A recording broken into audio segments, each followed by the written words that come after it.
Assalaamu calaykum. Ku soo dhowaada xalqadda 8aad ee taxanaha Falastiin. Deegaameyntii Sahyuuniyadda Gundhig kadib dagaalkii 1967 ee ay Israa'iil kula wareegtay gacan ku haynta Daanta Galbeed iyo Marinka Gaza, buuraha Golan ee Suuriya iyo Jasiirad Lamooda Siinaay ee Masar. Khilaaf ayaa ka dhashay siyaasadda Israa'iil ee ku aadan sida loola macaamilayo goobahan cusub ee la qabsaday. Sida muuqatay, Israa'iil waxay qabsatay dhul ka badan intii ay maamuli kartay iyo in ka badan intii ay filaysay. Deegaanada ay qabsatay Israa'iil oo u badnaa Daanta Galbeed iyo Marinka Gaza aad ayay uga badnaayeen dhulkii Israa'iil ku darmi karay. Marka laga reebo magaalada Qudus, dowladda Israa'iil wax qorshe cad ah kama aysan lahayn deegaanadii ay markaa qabsatay, waxaase suuragal ahayd in labada deegaanba lagu daro dhulalka Israa'iil sidii dhacday sanadkii 1948, laakiin arrinkaa lama fulin karin iyada oo aan la isirsifayn Falastiiniyiinta iyo iyada oo aan Yuhuud badan la keenin Israa'iil si deegaameyn loogu sameeyo goobahaas. Suurtagalnimada kale waxay ahayd in dib loogu celiyo inta badan goobahan maamulkoodii hore ee Urdun, laakiin in Israa'iil ay gacanta ku sii hayso goobahan soo socda: 1. Magaalada Qudus, Jerusalem; 2. meelaha leh ilaha biyaha, inta badan dooxada Rifti; iyo 3. aagagga amniga si loo xoojiyo amniga Israa'iil, gaar ahaan meelaha ku dhow xuduudaha. Taa beddelkeeda, Israa'iil waxay filaysay nabad waarta iyo wanaajinta xidhiidhka wadamada deriska la ah ee Carbeed. Kadib guuldarradoodii foosha xumeyd ee dagaalkii 1967, Israa'iil waxay rajaynaysay in Carabtu ay ogsoon yihiin in dagaal lala galo Israa'iil uu noqon karo mid dhiig badani ku daato oo lagu hoobto. Isbeddelkan waxaa si cad loogu qeexay qorshihii nabadda ee Allon oo uu soo jeediyey bishii Luulyo 1967 wasiirkii arrimaha dibadda Israa'iil ee xilligaa, oo lagu magacaabi jiray Igal Allon. Xulashada saddexaad waxay ahayd in lagu sii hayo aagaggan gacanta maamulka milatariga Israa'iil si uu uga faa'iidaysto aaggan oo uu u adeegsado inuu ku xoojiyo amniga Israa'iil, isaga oo aan wax lug ah ku lahayn tirada dadka deggan. Marka laga reebo meelaha muhiimka ah ee ku xusan qorshihii Allon, hase yeeshee Israa'iil ugu dambeyntii waxay qaadatay suurtagalnimadii saddexaad. Daanta Galbeed waxay ka koobnayd meelo badan oo Yuhuud u arkayeen inay yihiin goobo barakaysan, laakiin taa cagsigeeda ayaa ahayd in Daanta Galbeed iyo Marinka Gaza ay buux dhaafiyeen Carab aad u tiro badan oo laga yaabo inay khatar amni geliyaan mustaqbalka fog ee deegaankaas, ama ay xadidaan marin u helidda Israa'iil ee dhulkooda iyo kheyraadkooda. Sidaa awgeed, siyaasadda Israa'iil ee kor ku xusan waxaa la beddelay markii ay yimaadeen xoogag siyaasadeedka xagjirka ahaa ee Israa'iil. Hordhacani waa mid muhiim ah si loo muujiyo in ereyga asalka ah ee loo yaqaano deegaameynta Israa'iil ama deegaameynta Yuhuudda ama Sahyuuniyadda ay dhammaantood qeexayaan wax isku mid ah. Waxaa uun loola jeedaa aagagga ay degan yihiin dadka Israa'iiliyiinta ah ee Daanta Galbeed iyo Marinka Gaza. Haddii aynu si kale u dhigno, waa deegaanadii Israa'iil ay ku qabsatay dagaalkii 1967 oo si caalami ah loogu yaqaano dhulka Falastiin ee la haysto Occupied Palestinian Territory. Si kastaba ha noqotee, dhulkii ay Yuhuuddu qabsatay sanadkii 1948 oo caalamku u yaqaano dowladda Israa'iil ayaa sidoo kale ka mid ah dhulalka Falastiin ee xoogga lagu haysto, oo ay leeyihiin malaayiinta Falastiiniyiinta ah ee qaxootiga ku ah xeryaha ku yaala dalalka jaarka la ah Falastiin iyo dunida inteeda kaleba. Marka aanu dhabta ka hadalno, taa macnaheedu wuxuu noqonayaa in marka laga reebo waxyaabo dhif ah, joogitaan kasta oo Yuhuudeed, nooc kastaba ha ahaadee ee dhulka taariikhiga ah ee Falastiin, ay yihiin kuwo deegaameyn loogu sameeyey oo aysan asal ahaan dhulkan lahayn. Runtii, tirakoobku wuxuu caddeynayaa in 74.3% muwaadiniinta Israa'iil ee hadda ku nool Israa'iil ay yihiin dad ajaanib ah oo ku dhashay meel ka baxsan dhulka Falastiin. Bal aanu haatanna eegno horumarinta siyaasadda deegaameynta.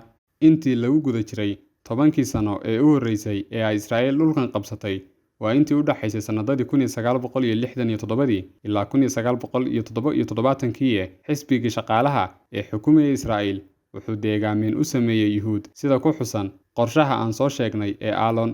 yacni Yuhuudda deegaameynta loo sameeyey waxay ku aruursanaayeen magaalada Qudus iyo hareeraheeda, dooxada Rifti, aagaga koonfur bari ee Daanta Galbeed, koonfurta Marinka Gaza iyo buuraha Golan Heights. Markii xisbiga Likud uu xukunka Israa'iil la wareegay sanadkii 1977, waxaa jiray ku dhowaad 50,000 oo Yuhuud ah oo deganaa magaalada Qudus iyo 70,000 oo Yuhuud ah oo lagu deegaameeyay 45 degsiimooyin oo ku baahsanaa dhulkii ay Yuhuuddu qabsatay dagaalkii 1967. Xisbiga xagjirka ahaa ee Likud ayaa markan u jihaystay gumaysashada Daanta Galbeed iyo Marinka Gaza, wuxuuna dhulka ka sameeyay deegaameyn ballaaran.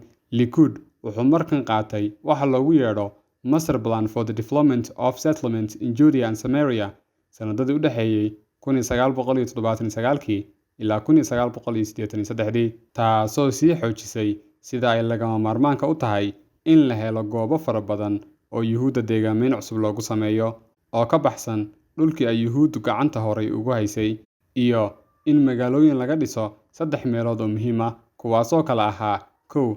xadka waqooyiga koonfureed oo ka soo bilaama buuraha Golan soona dhex mara dooxada Urdun oo raaca xeebta bari ee Sinai.